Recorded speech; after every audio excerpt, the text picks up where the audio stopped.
नमस्कार दोस्तों, Ravindra sir online classes में आपका स्वागत है। आज हम लेकर आए हैं क्लास 10th के मैथ का कुछ ऑब्जेक्टिव्स। तो चलिए शुरू करते हैं। पहला क्वेश्चन है, किसी घटना की प्रायिकता नहीं होती है। तो देखिए, माइनस में प्रायिकता का मान कभी नहीं होता है। तो देख लीजिए कहाँ है माइनस में, तो ऑप्शन डी में।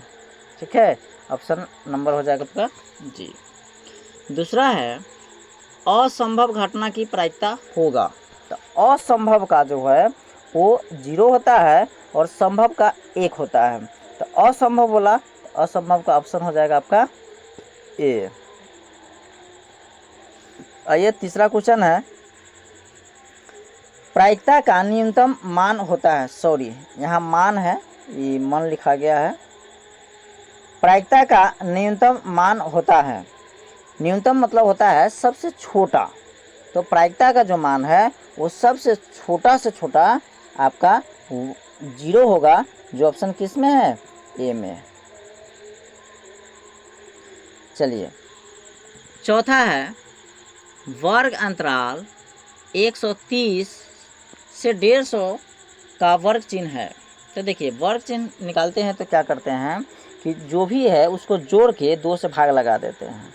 तो 130 और 150 जोड़िए, कितना हो जाएगा 280। और 280 को अगर आप 2 से भाग लगाते हैं तो देख लीजिए लगाकर 280 और बटा 2, तो 2 से काट दो, 2 इकाई 2, 2 चौके 8 और 0 के 0, कितना हो जाएगा 140। यानी कि ऑप्शन आपका सी हो जाएगा। चलिए अब आते हैं नेक्स्ट पे। तो 5 नंबर क्वेश्चन कहता है, 44 मीटर परिधि वाले वृत्त की त्रिज्या क्या होगी। तो देखिए, परिधि बराबर सूत्र होता है परिधि, वृत्त की परिधि जो होता है वो आपका दिया हुआ है, कितना है 44।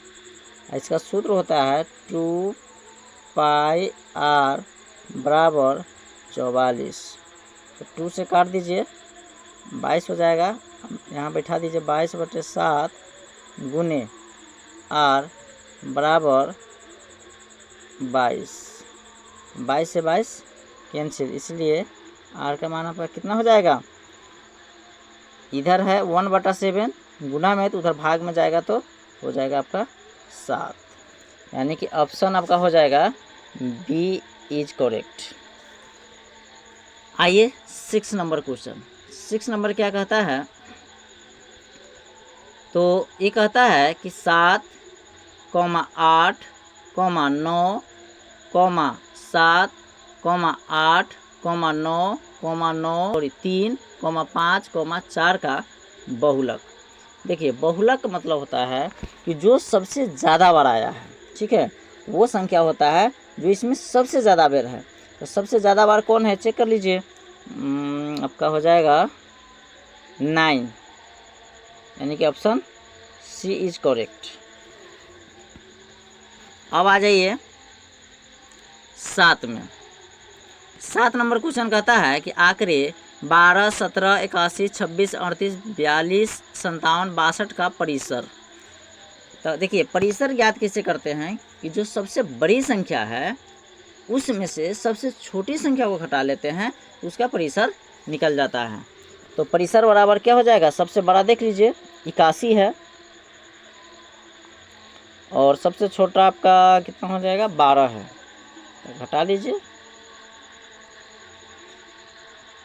11 में से 2 गया 9, 7 में से गया 6, यानी कि 69। देख लीजिए ऑप्शन आपका डी इज करेक्ट। आइए नेक्स्ट क्वेश्चन पर चलते हैं। क्वेश्चन नंबर है आपका 8। यदि ए बराबर 45 डिग्री तो sign A plus cos A. तो देखिए, अगर एक जगह 45 रखते हैं तो एक जगह जैसे 45 रखेंगे तो साइन 45 डिग्री हो जाएगा।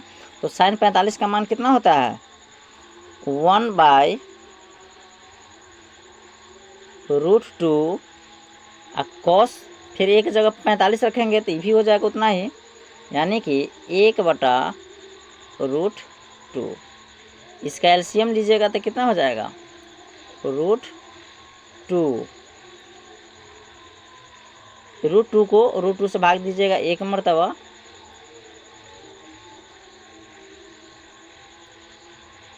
और ये सेम है तो यहाँ भी एक ही होगा। अब दोनों को जोड़ दीजिए, कितना हो जाएगा, 2, नीचे कितना है, √2। इससे ये कट जाएगा, बचे कितना आपका, √2।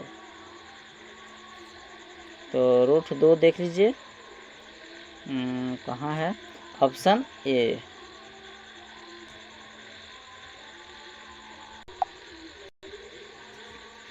चलिए 9 नंबर है, सेक बी गुने कॉस बी।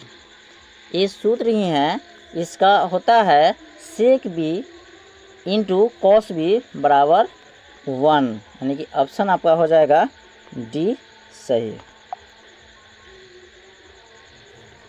अब आइए 10 नंबर कहता है कि बिंदु 7,10 किस चतुर्थांश में स्थित है।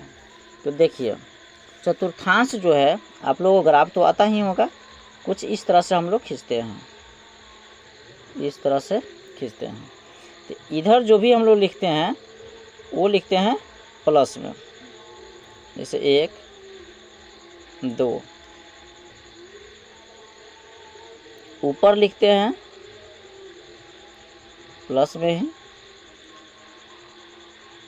और इधर जो लिखते हैं बाईं तरफ वो माइनस में लिखते हैं। तो आप देख लीजिए कि ये जो लाइन है, ये जो घर आप देख रहे हैं, ये वाला कलर चेंज कर लेते हैं, ये वाला जो घर देख रहे हैं वो इस दोनों दीवार से मिलकर बना है। तो इसमें जो है, यहाँ भी हम लोग जो लिखते हैं इस लाइन को, ये पॉजिटिव में ही लिखते हैं, और इस लाइन को ही भी पॉजिटिव में ही लिखते हैं। इसको बोलते हैं एक्स डैश, और इसको बोलते हैं वाई अक्ष, ये हो गया वाई डैश। तो दोनों क्या है, प्लस है। तो दोनों जो प्लस है, देखिए इस लाइन को भी और इस लाइन को भी देखेंगे तो दोनों प्लस ही है। और पहले हम लोग एक्स वाला लिखते हैं तो इसमें भी प्लस हो जाएगा और यहाँ प्लस हो जाएगा, तो दोनों प्लस है। तो इसलिए इसको हम लोग बोलते हैं प्रथम चतुर्थांश, और इसको जो है ये वाला घर, इसको बोलते हैं द्वितीय, और ये जो नीचे आप देख रहे हैं इसको बोलते हैं तृतीय, और ये जो लास्ट है इसको बोलते हैं चतुर्थ। तो दोनों प्लस में है, 7 भी प्लस में है और 10 भी प्लस में है। तो किस चतुर्थांश में हो जाएगा, प्रथम चतुर्थांश, क्योंकि यहाँ से प्रथम शुरू होता है। तो ये हो जाएगा ऑप्शन आपका ए सही। अब आइए 11 नंबर कह रहा है 2 या 2 से अधिक अभाज्य संख्याओं का मौसा है। तो देखिए अभाज्य संख्या किसको कहते हैं, जो खुद से कटे या एक से कटे, इसके अलावा किसी भी अंक से ना कटे, उसे अभाज्य कहते हैं। तो कहता है 2 या 2 से अधिक, आप कोई भी अभाज्य लेकर देख लीजिए उसका मौसा निकाल के। जैसे चलिए हम लेते हैं 3 और 5 और इसका मौसा निकालते हैं। तो देखिए 3 है और 5 है, 3 एकम 3, यहाँ घटेगा कितना बचेगा 2, और यहाँ 3, तो 2 एकम 2, यहाँ 1, 1 दूना 2। ये वाला हो गया आपका आंसर, कितना है 1। किसी भी आप किसी भी अभाज्य संख्या को निकालिएगा तो 1 ही आता है, इसलिए इसका ऑप्शन आपका हो जाएगा सही। कौन, चेक कर लीजिए, ऑप्शन आपका सही हो जाएगा ए। अब आइए क्वेश्चन नंबर 12 पर। 12 कहता है कि एक घात वाला बहुपद कहलाता है। तो जिसका एक घात होता है ना, उसे हम लोग रैखिक बहुपद कहते हैं। तो ऑप्शन सी आपका सही हो जाएगा। चलिए क्वेश्चन नंबर 13 देखिए, 8 के पावर 0 गुने 2 के पावर 0 है। देखिए 0 किसी भी संख्या के अगर पावर में आए तो समझ लीजिए उसका मान 1 होता है। तो 8 के पावर 0 है, यानी कि इसका भी मान 1 हो गया, और 2 के पावर 0 है, इसका भी मान 1 हो गया, और इसको जैसे आप गुना कीजिएगा तो कितना हो जाएगा, 1 के पावर 1 पे पढ़िएगा तो 1। तो ऑप्शन आपका सही हो जाएगा बी। चलिए नेक्स्ट क्वेश्चन देखते हैं। नेक्स्ट है आपका 14। कहता है कि 22/7 है। तो देखिए जिसे p/q के रूप में लिखा जा सके उसे हम लोग परिमेय संख्या कहते हैं, और ये 22/7 p/q की रूप की संख्या है, इसलिए इसका आंसर आपका ऑप्शन ए हो जाएगा, परिमेय संख्या। आते हैं नीचे 15 नंबर। 15 नंबर कहता है कि यदि दो संख्याओं का गुणनफल 2166 है एवं उनका मसा 19 है तो उनका लसा। देखिए लसा का सूत्र ही होता है कि दो संख्याओं का गुणनफल बटा मसा। तो दो संख्याओं का गुणनफल कितना है, 2 1 6 6। मसा कितना है, तो 19 है। 19 से इसको काट दीजिए,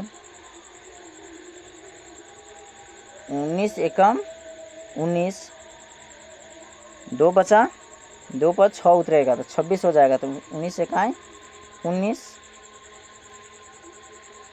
बचा कितना 7, तो 19 चौका 76,